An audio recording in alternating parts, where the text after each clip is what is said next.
mitzvot and you're a righteous person, it should be that Hashem should not make you have to work so hard for your parnasa.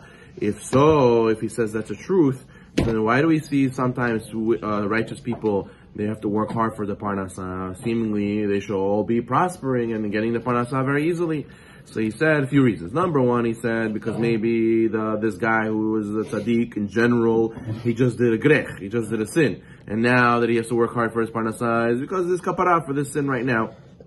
Or another answer he said was, number two, was maybe he did it as an exchange, right? That what he knows that he had grechs in the past, or in general, and he'd rather suffer olam hazeh than to suffer olam haba. So therefore, he's having a hard life now, and it's not a proof against this rule that we said, but he's paying off his dues right now as opposed to later. You know, the Shaar Salanter used to say, Halevavot, he says, people think this world is like a hotel. You know, they remember the beginning part that if you open the fridge, you could drink, it's fully stocked, you could take and take and take, but they forget the end, that what? In the end, when you leave, they slip you the bill under the door in the morning when you wake up, and you see all the things you have to pay. That's when a person leaves this world, all the things he has to pay, he will see, and therefore a person has to remember this, so therefore he says, could be that a person has a lot of things to pay, and therefore he's suffering by working hard for his parnasa, as opposed to suffering olam haba.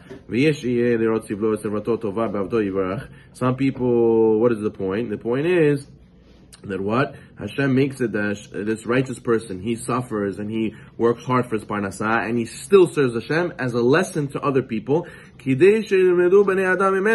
order that other people should learn from him, and therefore what? They say, look, this religious guy, look how Hashem he's having a difficult time. He doesn't give up. He doesn't say, Hashem, why you do this to me? And he doesn't throw off his obligations. He continues. He's dedicated through the thick and the thin. He serves Hashem. Hashem sometimes does this in order that this guy should be a lesson for other people. That he should be like Eov. What happened by Eov? That he went through so much difficulty in his life, and he was still connected to Hashem and still serving Hashem.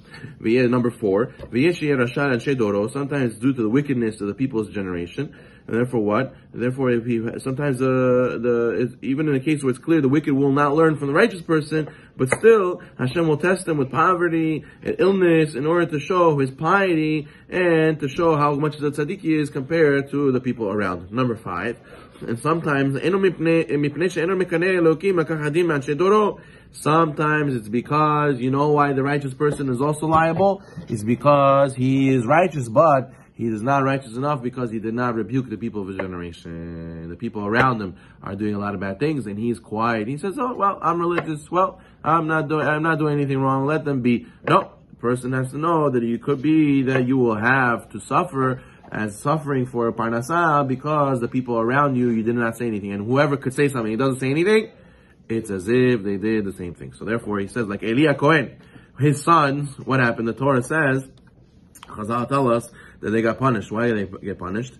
All the house of Eli, they were punished. They're all going to die young, right? So we know that Abaye and Abaye was originally from the genealogy of Eli Cohen, and he didn't live a long life only because of the Torah and the Hesed he did. He lived a little bit longer, but they died at 20, 30 years old. Why?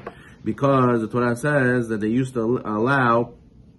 They allowed the people they made people wait to give their korbanot. The ladies came to give a korbanot for this, they gave birth, and they made them wait extra because of their preferences and their busy schedule and whatever. It wasn't because they did it for the people, they did it for themselves. They used to go and forcefully make other kohanim give them meat from the korbanot, even though it wasn't 100% their right to take.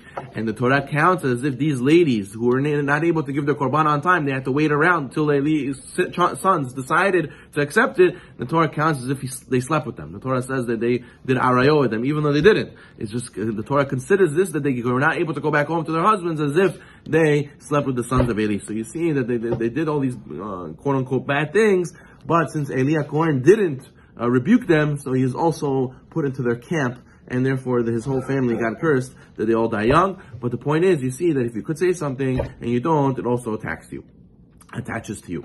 And then he says, and also there's reasons why the wicked prosper. There's two parts to the question. Why do the righteous people suffer parnasa making? And also why do the wicked get parnasa so easily, even though they don't do any mitzvot or don't do averot? So then he also gives a few reasons. He says, number 1 could be that what? Rabbi, I don't understand. You want me to be religious? And look at this guy, mansion he built, he drives his 580, he goes, he throws crazy parties, he buys whatever he wants, vacations 6 times a year. This is very deflating, Rabbi. Why should we go and serve Hashem dedicated like you want us to? I mean, you know why? You know what the answer the Rabbi should give, says the Chovot Halevavot, is don't pay attention to that. You know why? Because he is getting a reward from mitzvah that he did in this world. Hashem is selling him short. He could have gotten Olam Haba, and Hashem making it that he gets a reward for it in this world. Because the pasuk says, "Meshalem sanav el panav la'avido." Hashem repays those who hate him before him to make him perish. Hashem says, "I want to be patur from him, so I'll pay him in this world, so he doesn't have to get paid in Olam Haba." And number 2 is shiti al derech pikadon. Sometimes it's given a deposit, and Hashem makes him wealthy because of his son. His son is going to be a tzaddik, and Hashem wants that son to be wealthy, so he gives it to the Rasha in order that it shall already be by him, but really he's setting up for the future, but really he doesn't deserve it himself. So you see, a person has to know Hashem knows what he's doing, he's justice, he's right. We just have to read the Chovot Halevavot.